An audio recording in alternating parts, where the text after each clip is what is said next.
बोलता है। तो वो वाला जो क्रिश्चियनिटी है, जो डार्क एजेस वाला क्रिश्चियनिटी है, वो वेस्टर्न वर्ल्ड ने थर्ड वर्ल्ड को एक्सपोर्ट करने के लिए रखा हुआ है। जैसे जो जंक चीजें होती है ना वहां पे, वो जंक वो खुद नहीं खाते, वो भारत में एक्सपोर्ट कर देते।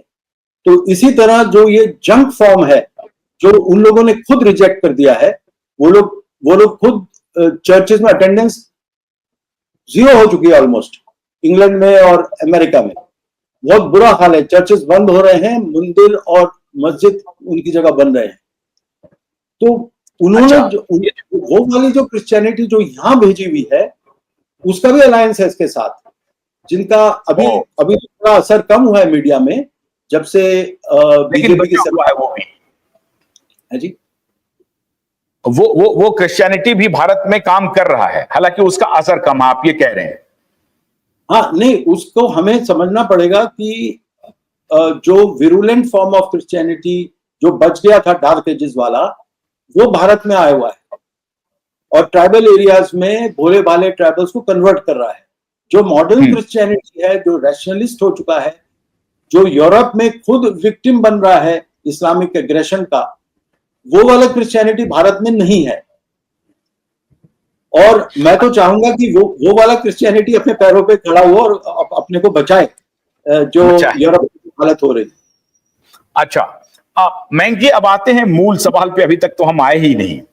ये आपने कहा कि आपका जो क्रिम्सन क्रिसेंट है, द लास्ट चैप्टर, क्या आपने उसमें इस्लाम के रैशनल होने का कोई जिक्र किया है? और दूसरा, आर्टिफिशियल इंटेलिजेंस और जो नई टेक्नोलॉजी है वो कैसे इस्लाम को बेपर्दा कर देगा या उसकी जो कट्टरता है उसको दुनिया के सामने ला देगा, और जो इस्लामिस्ट खुद हैं, जो इस्लाम को फॉलो करते हैं, वो स्वयं ये समझने लगेंगे कि साहब इसमें तो बहुत सारी गड़बड़ी है, हमें इस बात को छोड़ना पड़ेगा और हमें कोई रैशनल अप्रोच लेके चलना पड़ेगा। इसमें कैसे आप क्या दिखाया है आपने, और क्या आप इस बारे में कहना चाहते हैं? देखिए, चाहे कोई जैन हो, चाहे कोई सनातनी हो, चाहे कोई बुद्धिस्ट हो, चाहे कोई क्रिश्चियन हो, नक्सलाइट हो, मुस्लिम, इसेंशियली सारे ह्यूमन बींग्स एक ही, और सबके अंदर एक रैशनैलिटी अंदर दी हुई है हमारे अंदर।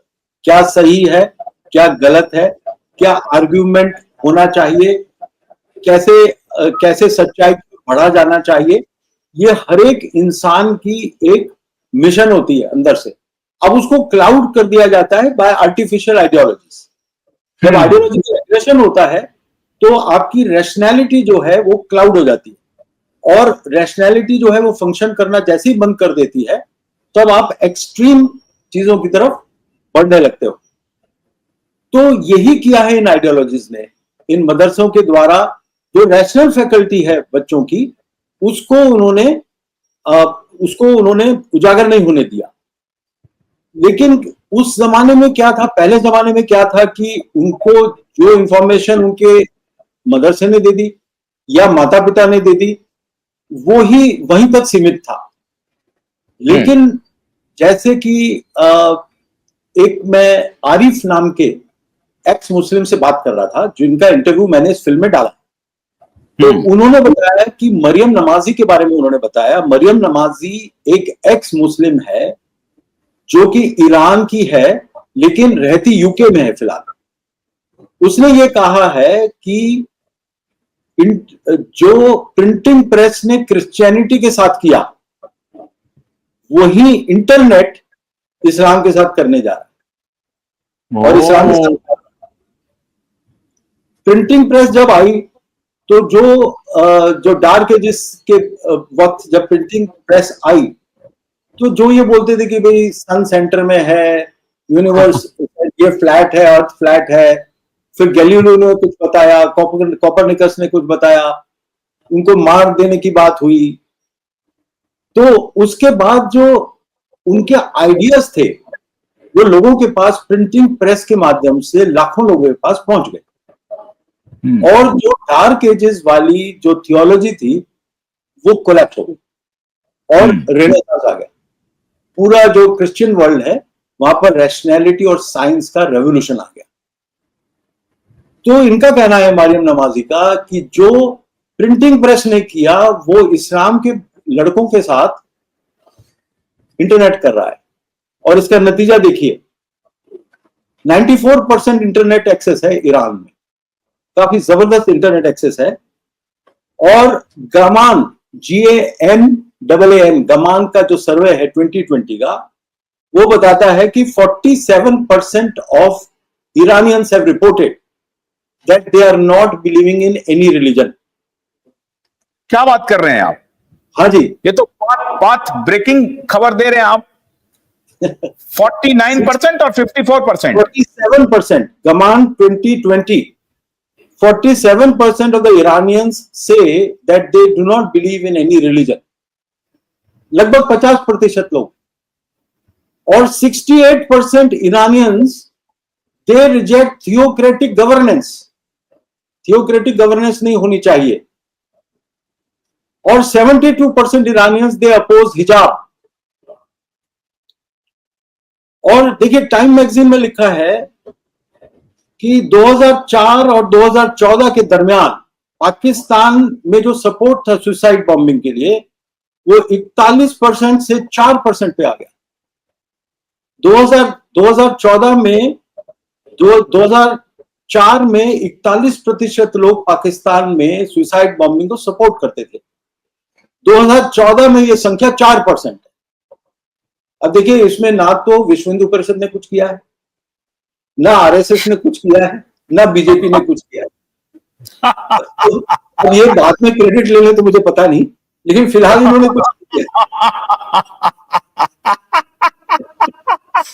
अच्छा, तो ये पहुंच जाएंगे वहां क्रेडिट लेने के लिए कि ये मैंने किया है।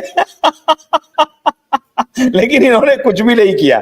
आप ये कह रहे हैं कि 2004 में 5 में 41% लोग कहते थे कि हाँ, सुसाइड बॉम्ब अगर कोई बन जाता है, बॉम्बर बनता है, कहीं जाकर के किसी की हत्या कर देता है, तो ये अच्छी बात है, कोई बात नहीं है, वो उसको 72 हुर्र मिल जाएगा।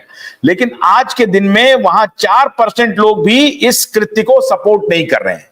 2014 में हो सकता है कि अब ये 0 हो गई हो संख्या।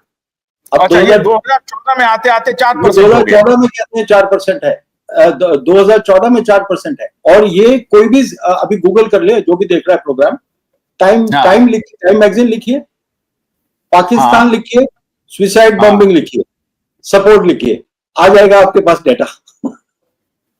तो और ये टाइम मैगजीन को ही तो ये सारे कम्युनिस्ट मिलकर के उनको कहते हैं यही मक्का मदीना है। हाँ जी, मैगजीन जॉर्डन में सपोर्ट करूंगा, जॉर्डन में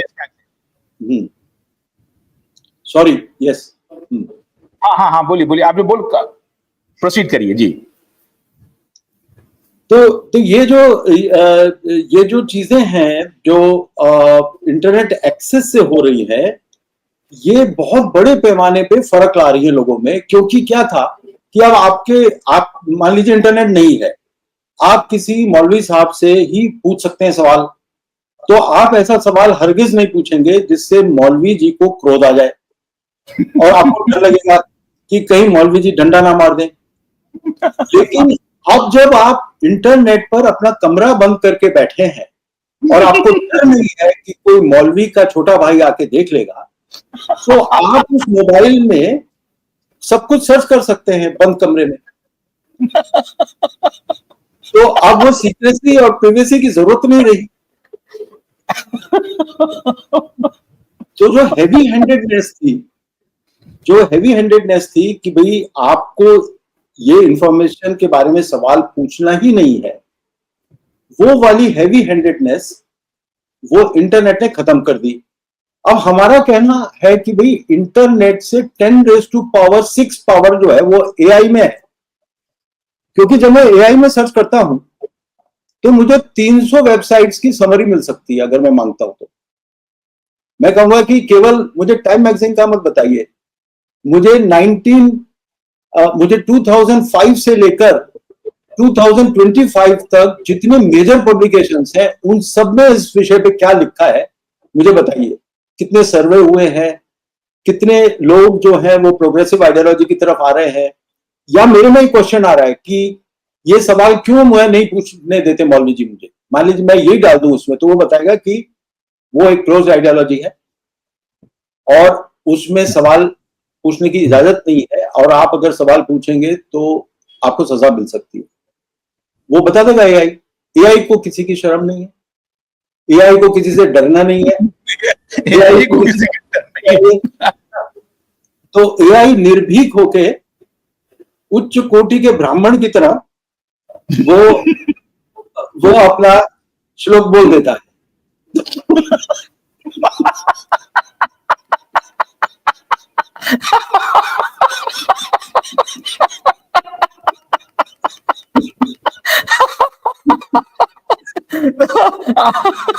तो उसमें उसमें जो है